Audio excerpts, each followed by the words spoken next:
So spawning down in the bottom right hand position, representing Carnage Esports, it is the teal Protoss player, a Grandmaster player, Eiki. And in the top right, representing Team StarCraft to Improve, the orange Zerg player, a Masters player, MangO. This should be a lot of fun. I'm excited to see what these two are going to throw out. One of the cool things about casting some players who are less well known than, say, some of the real top tier players competing in WCS and things like that, is that you can quite often see them pull out strategies and build orders that are slightly less common. Maybe trying to catch their opponent off guard, knowing that the element of surprise could very well be the element that leads to their win. And that's always an important thing to know. This is a best of 3. All the games this evening will be best of 3. And we do actually have a very, very early probe scout coming out from Eiki here. Just wants to make sure that he knows where his opponent's going. Dropping down a forge afterwards and pulling the second probe. This is a definite attempt at a cannon rush. And the reason we know that is because there's 2 probes out. If just this first probe, or rather this probe, had come down, placed the forge and then gone to scout, it would more likely be a forge fast expansion, playing it very safe and cautious. But as there's 2 probes, Eiki wants to guarantee that he scouts his opponent as early as possible. That means that he's going to try and punish this hatchery first. There is one drone sitting on patrol command waiting to see this probe come up. Probe comes out. Has MangO noticed this? Eiki coming now round the back. And for the moment, yeah, there comes the response. But you can actually wall in here and basically last a long, long time. Out comes the probe. 2 pylons. They both get cancelled though. Good control by MangO, managing to deny this cannon rush. That cost 50 minerals. Even though both pylons were cancelled, there is a cost to that. Pylon costs 100 minerals, and if you cancel it, you only get 75 of those back. But it's also the investment of minerals. By placing down 2 pylons, that's 200 minerals you've invested over there, which you can't use for something else. So it adds a delay into the rest of your build order. Not to mention, 2 probes had to be pulled out onto the map, and as a result, haven't been mining for quite a while. So this is looking damn good at the moment for MangO. He's already got Eiki slightly off where he wanted to be. And any time that you do knock your opponent off guard, you're going to be quite happy. MangO did mine 100 gas, pulled drones out, so we'll be starting up Zergling speed, and then continuing on by pumping out a relatively early 3rd base and as many drones as he can. That 3rd base does need to come out nice and quick, and this is what this drone is going to be looking for. Meanwhile, Eiki is still in a good spot. The Nexus is nearly done. The 3rd base for MangO is slightly late, but then this is up against a Forge Fast expansion off the back of a failed Cannon Rush, as opposed to a Nexus first build, when you'd want to get your 3rd as a Zerg down at about 3 minutes 50 to 4 minute mark. So, not a huge delay. Both players still probably quite equal. MangO getting a great scout out there, sees both gases have been taken, and therefore there's going to be a lot of gas available once this cybernetics core finishes up. Already, Eiki up to over 200 gas. Meanwhile, MangO not mining any more gas himself, instead starting up Zergling speed, continuing with Queen production, and just going to be pumping out as many drones as he safely can. He's already got just the 2 lings out on the field, scouting around, making sure there's no more cannons or any proxy pylons coming down.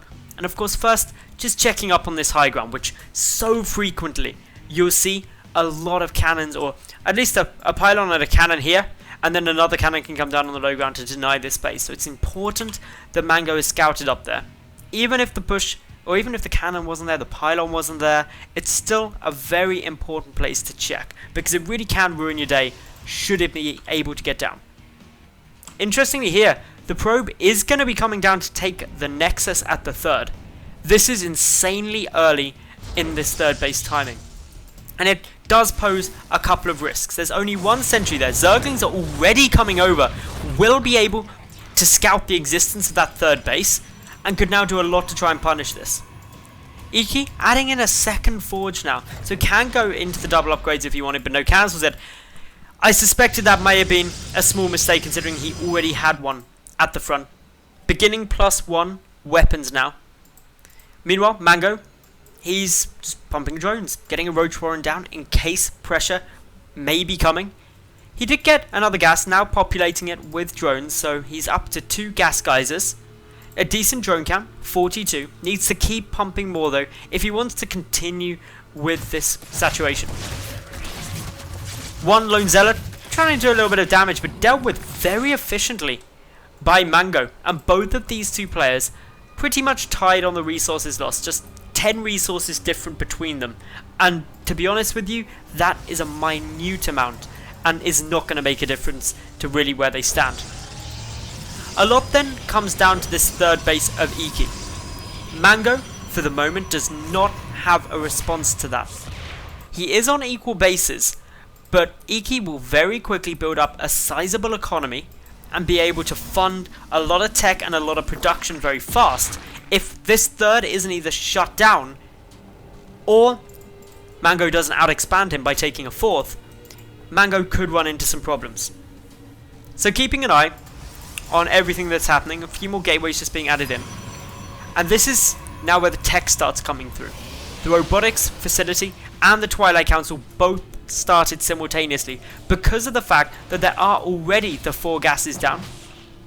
MangO, diligently scouting through, did actually manage to see the fact that there was, as I flick through them, did manage to see that there was a Twilight Council, so knows that that's coming.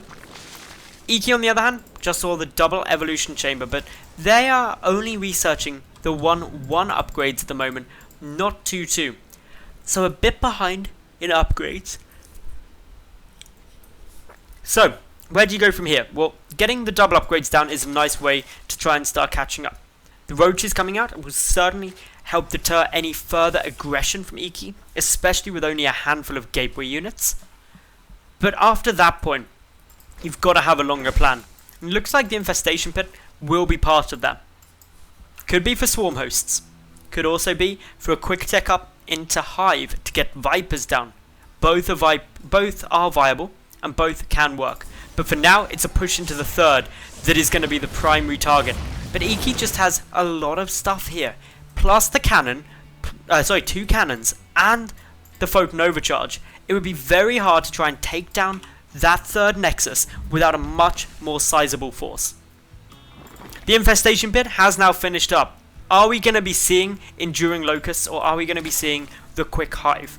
Enduring locusts would of course mean that we're looking towards getting swarm hosts out, whereas if we were to see the hive, it means the vipers, maybe even ultras, are quite likely. 4th base now getting taken. We've also got a 5th about to be taken too. This is one way to try and stop your opponent from getting too far ahead economically if they have taken this fast third. Quick warp in of additional units prevent any damage being sustained by Eiki. And Eiki is quite comfortable here, happy getting down the +2 attack, the blink, and all of this other tech. But he's soon going to have to contend with swarm hosts. And that's because MangO has started his Enduring Locusts upgrade and will start massing them up pretty quick.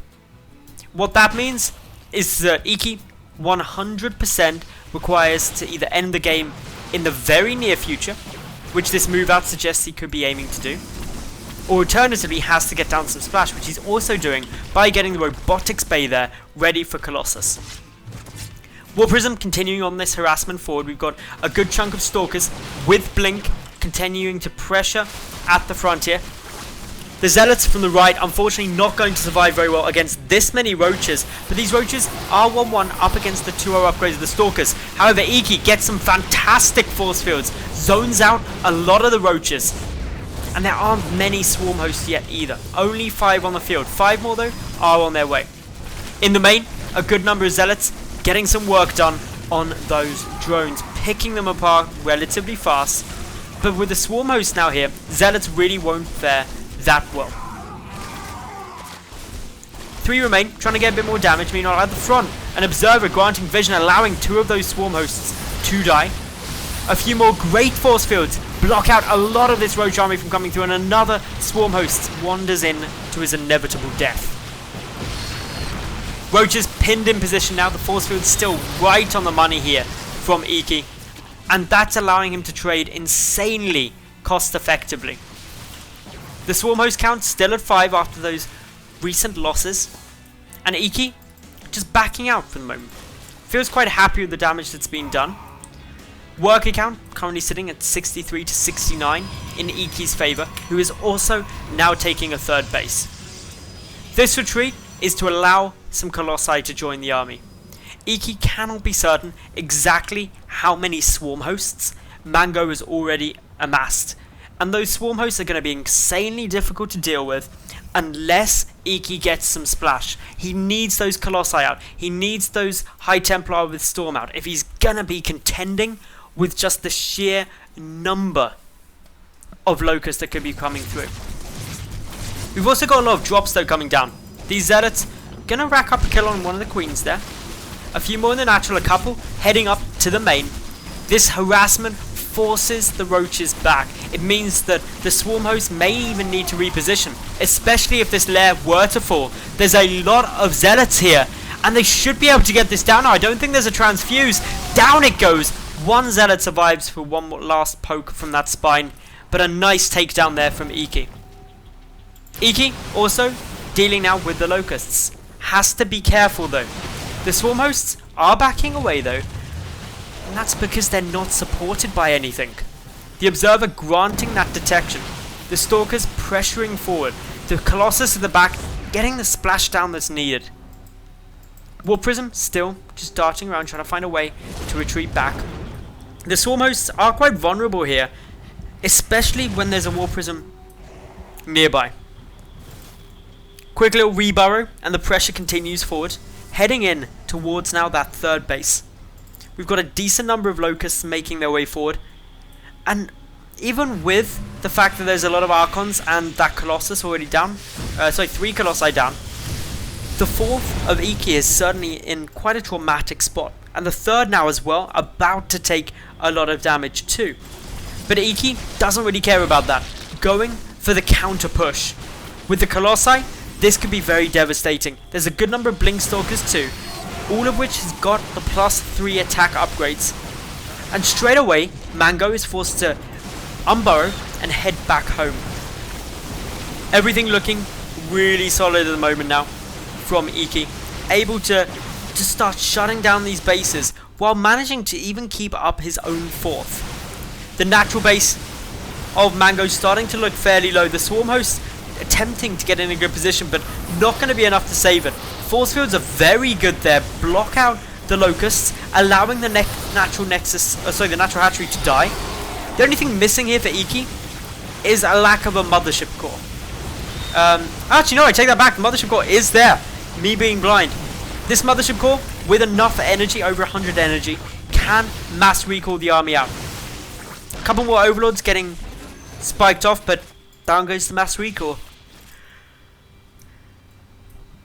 So, where does MangO go? What does MangO do? He's got to try and get some damage down now. While his swarm host count is quite nice at 18, for a start they're not burrowed yet, so not really pressuring too much. And for a second, 18 swarm hosts at this stage of the game, when there isn't an economy to build supporting units, could be the downfall of the Team StarCraft to improve a player here. Up now goes a couple more Colossi. The Archons tanking up some of the damage at the front. The Locusts just being engaged hard.